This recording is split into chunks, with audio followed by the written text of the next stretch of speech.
Baie welkom by vanoggend se Liggie Hoop. Dis my heerlik om saam met u hierdie geleentheid te hê. Vanoggend wil ek 'n paar verse met u deel uit 1 Petrus 2. 1 Petrus 2 van vers 11 af staan daar die volgende: Geliefdes, in die wêreld is julle vreemdelinge en bywoners. Daarom dring ek by julle daarop aan om nie aan julle sinnelike begeertes toe te gee nie. Dit verwoes net 'n mens se lewe. Gedra julle altyd goed onder die heidene, sodat al praat hulle kwaad van julle asof julle misdadigers is, hulle julle voorbeeldige lewe kan sien en God kan verheerlik op die dag van afrekening. Net daai 2 verse vanoggend. Hierdie gedeelte begin en hy maak duidelik vir die gelowiges, maar onthou, julle is vreemdelinge en bywoners. Julle is anders, julle is nie veronderstel om in te pas nie. As mense sê julle is anders, as julle vir mense anders lyk, is dit normaal, want julle moet anders wees.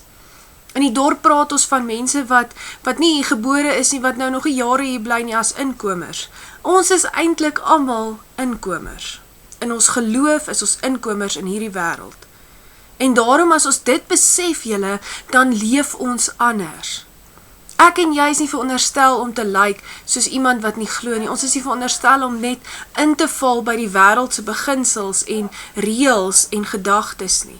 Ons is veronderstel om uit te staan, om anders te wees. Ons leer vir ons kinders, dis oukei om anders te wees, en tog het ons almal hierdie behoefte aan aanvaarding om deel te wees. Maar as ons besef dat in die wêreld gaan ons nooit net deel kan wees van almal nie, dan verander dit ons perspektief. As ons dit besef, dan leef ons ook anders. Ek hou nie net aan om met die wêreldse beginsels en reëls en gedrag aan te hou nie, maar ek leef soos wat God van my vra.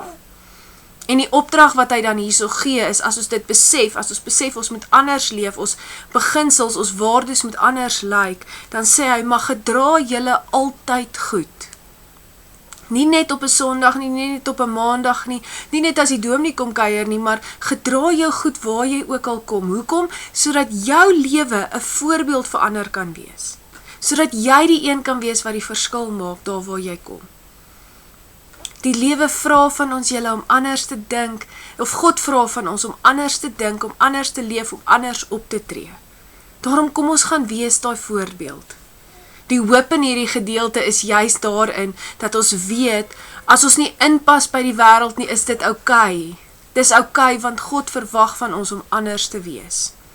Daarom as jy vanoggend uitgaan, as jy die dag ingaan, gaan en wees anders, soos wat God jou bymekaar gemaak het, soos wat hy jou geskep het.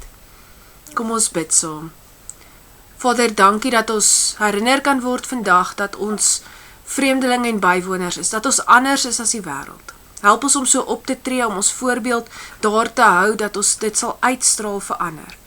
En Vader, gee dat ons dit ook met u liefde sal doen, dat ons u daarin sal verheerlik. Gee ons die moed om anders te leef, en dat ons so u liefde uitleef. Ons bid dit net omdat ons in u glo as ons koning en ons verlosser. Amen. Mag u 'n heerlike dag verder hê.